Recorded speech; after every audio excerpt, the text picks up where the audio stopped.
तो उसमें आप अपने साथ कोई भी भड़क गए चाचा, भड़क गए।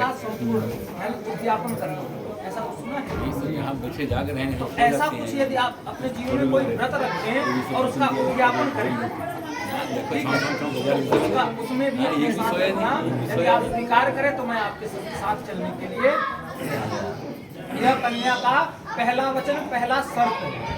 कन्या दूसरे देवताओं के लिए पूजन, हवन, हव्य, हवन करें और पितरों के लिए गया श्राद्ध, पिंडदान आदि करें, तो यार आप उसमें अपने साथ रखना स्वीकार करें तो मैं आपके साथ चलने के लिए तैयार हूँ, आपकी जीवन संगिनी बनने के लिए तैयार हूँ। यह कन्या का दूसरा वचन है। आपको मंजूर है?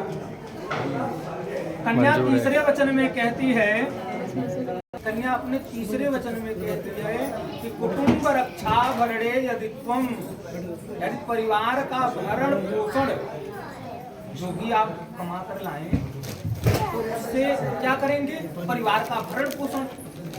तो उसमें मेरी सहमति, मेरे अनुकूल वह भरण पोषण करना आपको मंजूर हो तो मैं आपकी वामांगिनी बनने के लिए तैयार हूँ स्वामी। आपको मंजूर है?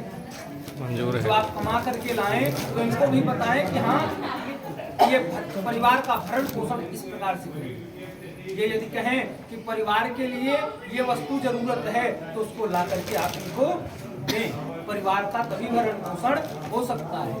यह कन्या का तीसरा वचन है। चौथे वचन में कहती है आय, आय व्यय, धान्य, धनादिकाना।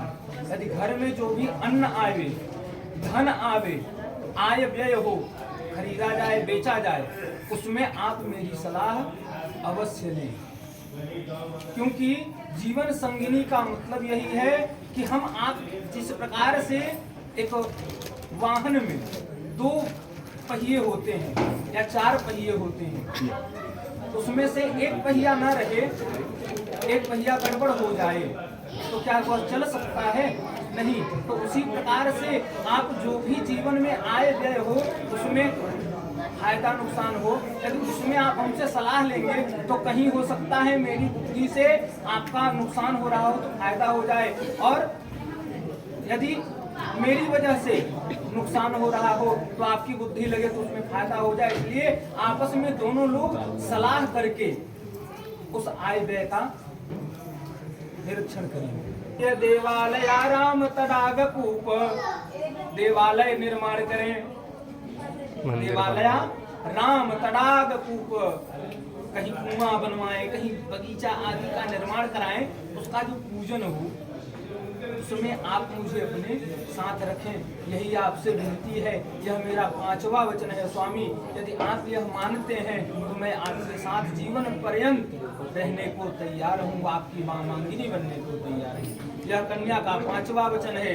कन्या देशांतरे वा स्वपुरांतरे वा, देश अथवा विदेश में जाकर के आप जो भी धन अर्जन करें ला करके मुझे सौंप दें, आपको जरूरत और जब आपको जरूरत पड़े आप जहाँ कहें वहाँ हम उसको निवेश करें।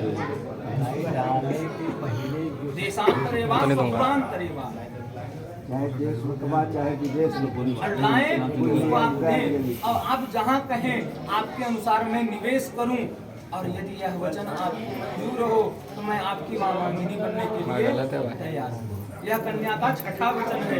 कन्या सातवें वचन में कहती है सेवनिया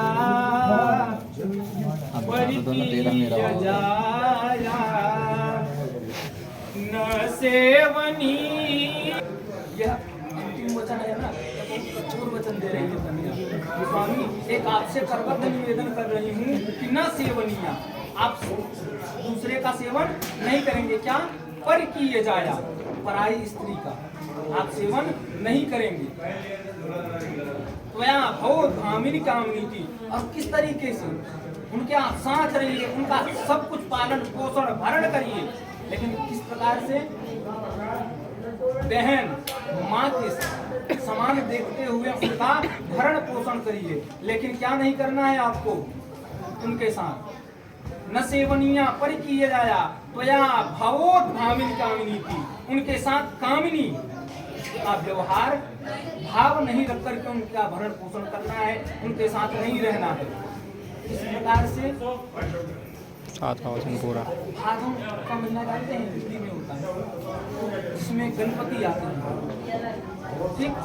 उसमें चौथे दिन, जिस दिन गणपति आते हैं उसके एक दिन पूर्व, उस दिन का चांद नहीं देखना चाहिए, ठीक। उस दिन जो चांद देखता है उसको कलंकित होना पड़ता है, ठीक। उसी प्रकार से जिस प्रकार से चौथ के चांद को लोग त्याग देते हैं, उसी प्रकार से आप कामिनी स्त्री को त्याग देंगे जिस प्रकार से चौथ के चांद को त्याग दिया जाता है। क्यों? क्योंकि कामिनी के संग काम जागी है पे जागी है, काजर की कोठरी में कैसों हूँ सयानो जावे, काजर की एक रेख लागी है पे लागी है। काजर की कोठरी है ना,